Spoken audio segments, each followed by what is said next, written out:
فروخی نعمت جای مادر جان یک بار به تالی من رو بینید. پدرم گفتن که مادرت از خونه خدا می آید. چند سال شده است که مادرم از خونه خدا نآمدن.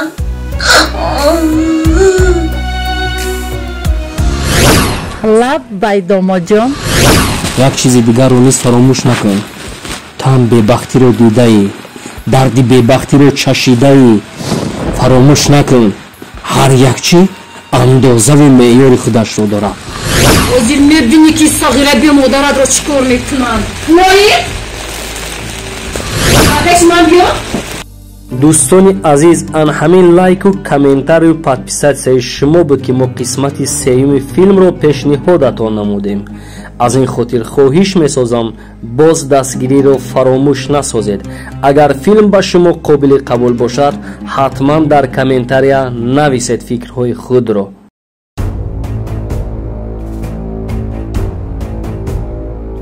استغفر الله. با تو با پدرم جمع انداختی ها؟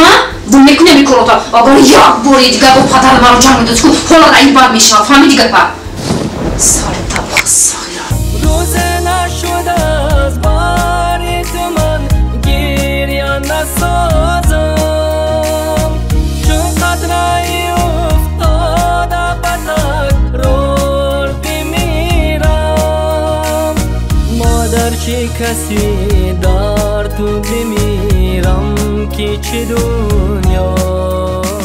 مادران خواهران خانشین در جستجوی کار هستید. میخواهید که صاحب چنین نمود پولهای کلان گردید. پس رقم هایی که در زیر گذاشتم حتما نویسید یا زنگ زنید صاحب جای کار میگردید. همگی 5 نفر لازم است و خلاص. نفرهایی که زینه به زینه بالا میروند از اسباب روزگار سر کرده تا صاحب تحفه گران ارزش ماشین میگردند. دانستن یگان زبان خارجی در کار نیست، تنها کار کردن لازم است. اگر به خود باور دارید پس حرکت سازید. چیزی رو که من نسنجیدم به شما توصیه نمیدم. در حال زود و قلای صاحب جای کار شد. این دخترها ما بونوسامو گرفتم. این دختر در حقیقت هست اینه 41,000 سامانی.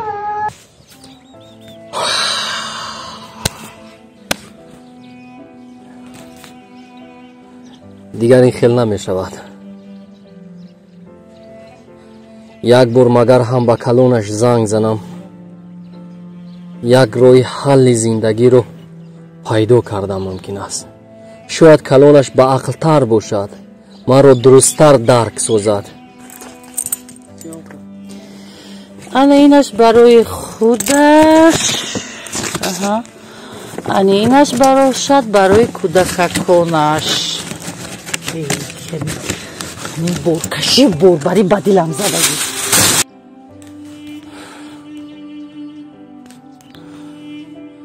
اونو هم زنگ زنم اگر میگوید تو مردکی خودت حل کن. به هر حال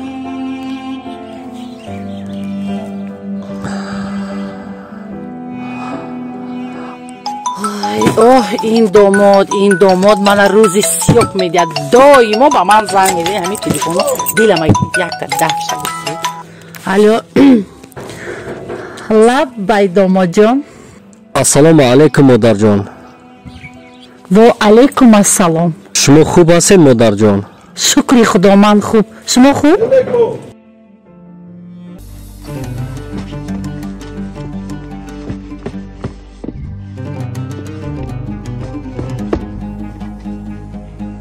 حالا که مادرم نیستن در اومده یگان چی خورم گوش نشدم.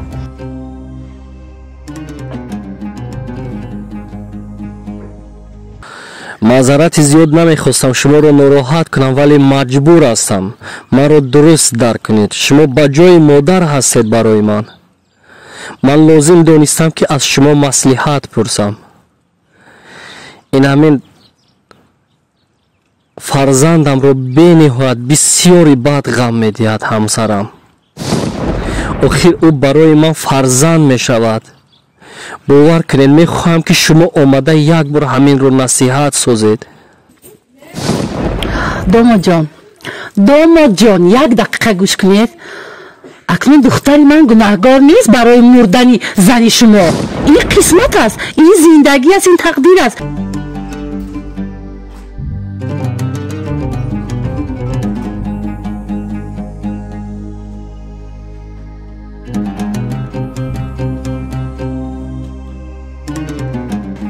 نه من این رو نمیگیرم چون که مادرم اینها را حساب کردگیان باز همراه هم جنگ نشوند.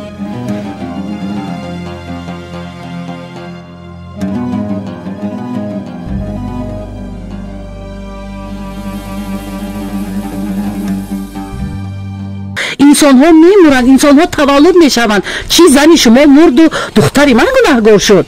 میبخشید من دخترم برای صغیرچه شما را بانی کردن ندادم، من برای شما دادم. من خواستم که او زنی شما شود، نه اینکه مادری فرزندی شما. فهمیدید؟ اوچا جون، من با او خاطر شما با زنگ زدم که اومده دخترتون رو نصیحت کنید.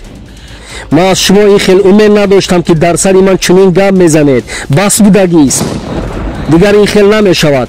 اگر شما اومده لجام دخترتون رو نکشیدید من میدونم که چگونه با این حساب بسر کنم.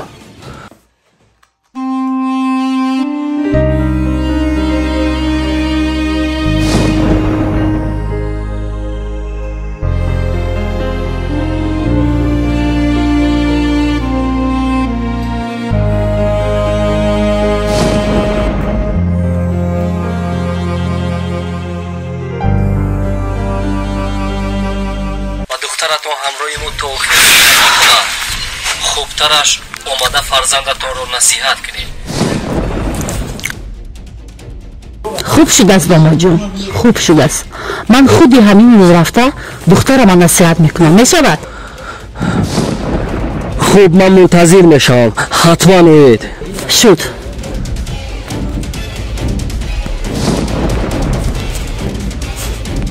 با دیلم زد همین داماد، با دیلم زد داماد نشد و بلای سرم شد. صدقه نومی مادری شوی.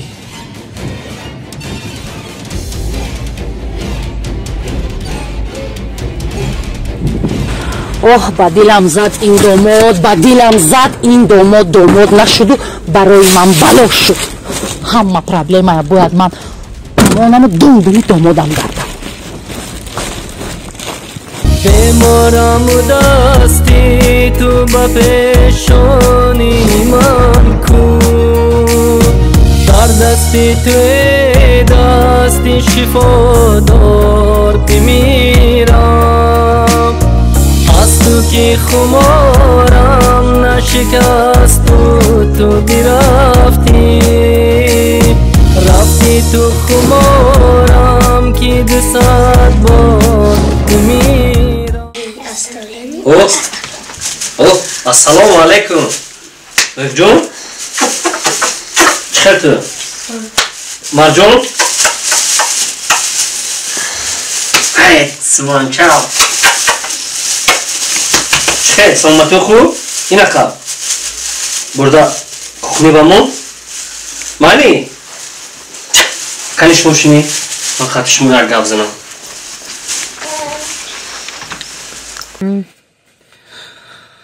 وای وای وای وای وای، یک روز برای خودت باید استراحت نکنی. از همه میوه دوست میداشتگی من همین مندرین است.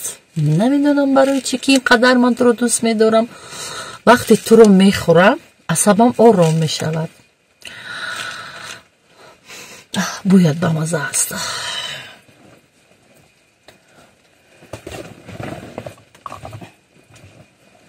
لویل جون این چیزها رو لباس های همه در ریده همه کند است. برای چی در خودت اهمیت نمیدی؟ برای چی سر لباس توزه نیست؟ نمیبینی که در همه خانه خواهرچت همراه دودرچت لباس سبک خانگی پوشیدن؟ نداری مگر یکون لباس توزه؟ خو اینجا شین؟ نداری یکون لباس توزه؟ ای پدر، اگر من به شما گویم که مادرم مرا از آن میگن شاید شما ناراحت شده و مادرم قطعی جمع کنید. از این خاطر حال من بدتر می شود.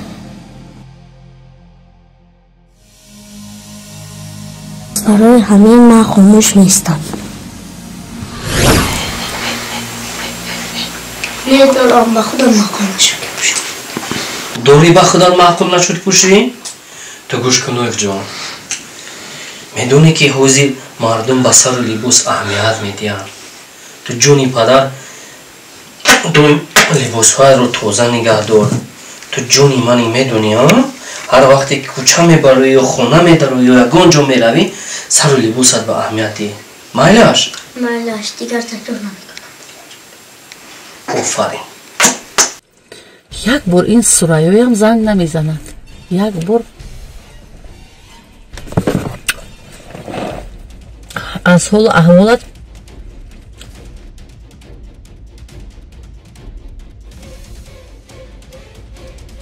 قرض گرفته است.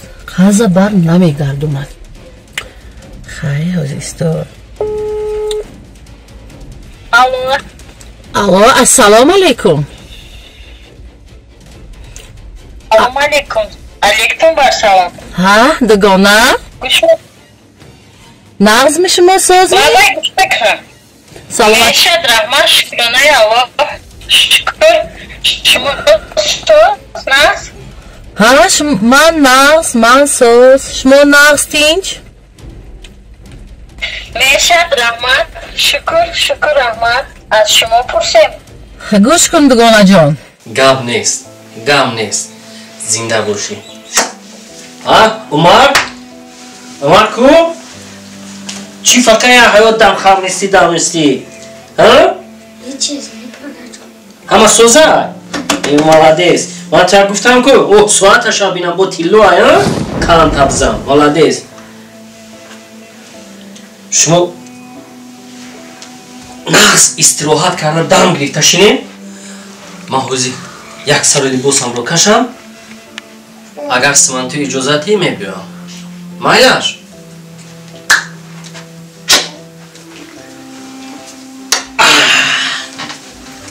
جون من حوزی میبیام یک کاغذ و روچکه به دستت گیر. من به تو یک چی میفرمایم. من باید به نزدیکی دوبای روم. دلم میخواهد یا دوبای روم یا ترکیه روم. خیلی نمیدونم کدامش که پایم کشید به همونجا میروم دگونه. خلاصه گوش کن. با من یک تا از همون کلیه های نو آمده. فهمیدی مدل های نو باشد. یک تا کلیه نو. خوب شده است. یک تا عبای رنگش سبز باشد. فهمیدی با رویمالش هم سبز باشد میشود. برای که رنگ سبز به من بسیار میزیبد.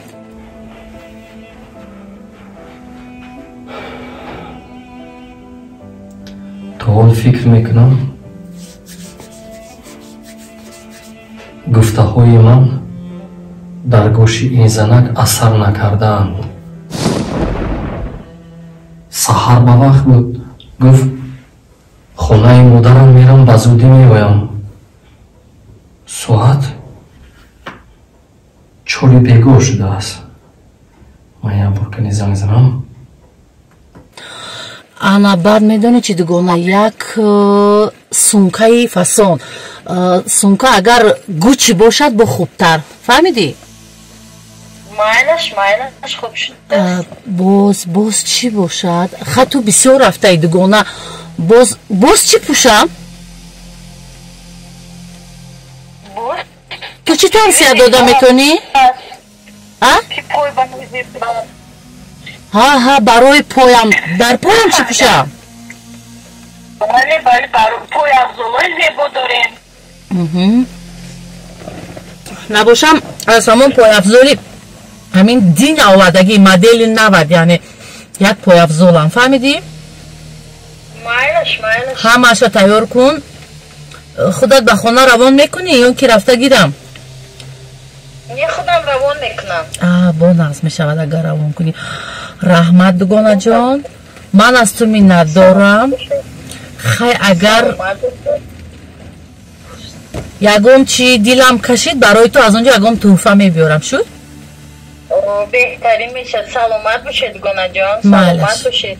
مایلش خیلی در پناه خدا.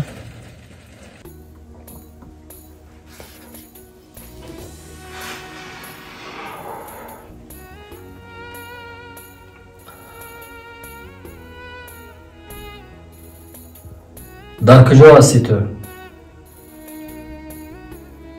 чӣ хел саҳар гуфтӣ 1 соата меравам. 7 соат гузашт. ман дар хона. омадӣ рост назди ман. фаромӯш накун.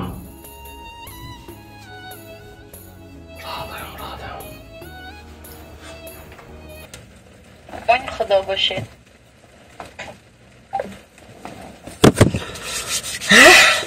حالا ایستا پولا بر نمیگردانی. همین قدر توی باب کنم که پولا با دو دستی خودت برمیگردانی. بعد نمیگردانی. لباس هایی که از تو میگیرم با عوض قرضم همه هکش حساب کتاب کرده میگیرم. فهمیدی؟ حالا با صابونی من جامه نشوشته ای. فهمیدی؟ خرسان شوالی.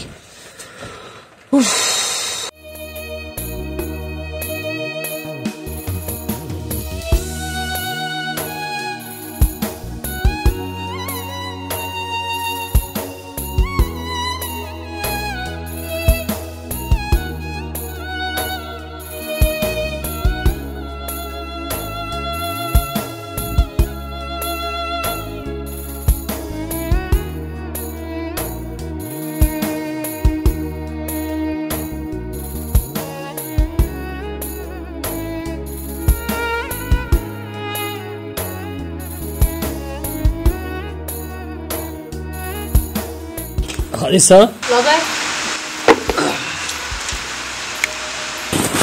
من کار میروم. خب مرا گوش کن. بله. با سر لباسی لایق نیست اهمیت جدی ده. من یک گپ 1000 مرتبه در تو تکرار نکنم. من بگو از کار اومدنم بعد دیدم در خانه یگان لباسی سبکک مانند دیگر فرزندانم من پوشم. یک بار وجدان انسانگری تا استفاده ببر. نمیفهم یک گپ 1000 مرتبه تو گپ زنم. یک چیز دیگر رو نیست فراموش نکن. تم ببختی رو دیده ای، دردی ببختی رو چشیده ای. فراموش نکن هر یک چی اندازه و معیار خودش رو داره. 1000 مرتبه من به تو گم نزنم. فهمو است؟ فهمو. برای کارای کردم معذرت می‌خواستم. معذرت؟ آن همون وقت معذرت تو قبول است که کارهای کرده عملی شوند. فهمیدی؟ خب دیگر تکرار نمیشه. خب من رفتم. برای کار باش. خب بازی بیست و از پشت این صغیره بی مادرات مرا تنها و کیو نمیکنی ها؟ بازی میبینی که صغیره بی مادرات را چکار میکنن؟ نایی؟ با پیش من بیا؟ بابا پدر مرا با تنها که نکنی نشان دادی ها؟ با جنگ هم باختی؟ اینجا پیش من بیا؟ پدرت با مرا جنگ هم باختی ها؟ با همین کارت رو کنی؟ میکنی با همین کارت رو؟ ها؟ با در زندگیم دخالت میکنی؟ همین کارت اگر یک کاری بعد حلقه میکنی که میبینی صغیره بیاچه دفشم از پیشم. باید مادرم راست بود صغیره کارم از من با تو نشان میدیم عزیز تو.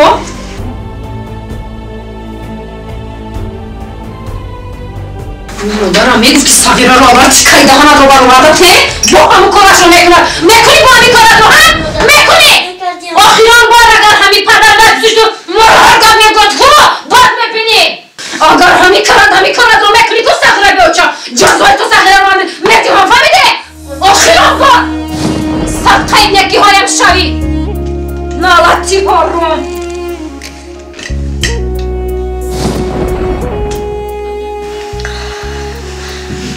کجای مادر جان؟ یک بار بیاید آلینا رو بینید. پدرم گفتن که مادرت از خونه خدا می آید. چند سال شده است که مادرم از خونه خدا نآمدن.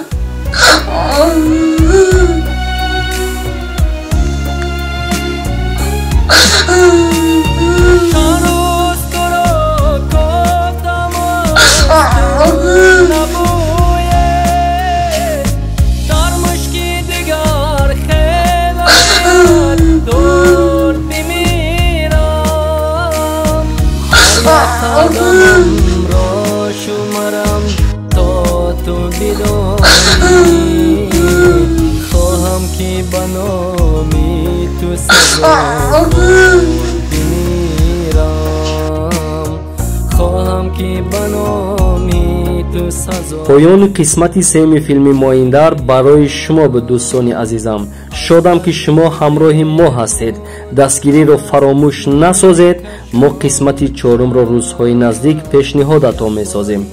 تشکر زیاد.